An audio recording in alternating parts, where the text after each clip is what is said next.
এটা হলো upper dam.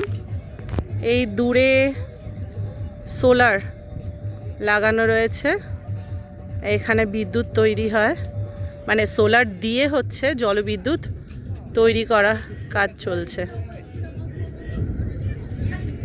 Solar system এখানে কাজে লাগানো হয়।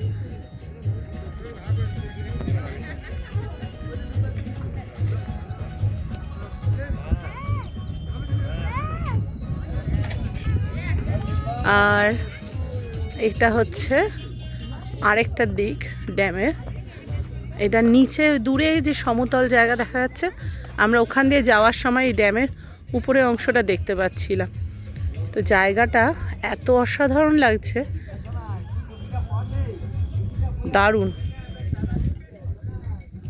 এই আমাদের গাড়ি, সবাই ক্লান্ত হয়ে বসে রয়েছে, আর কেউ নামবে না। আমাদের আজকের মতন ঘোরা শেষ।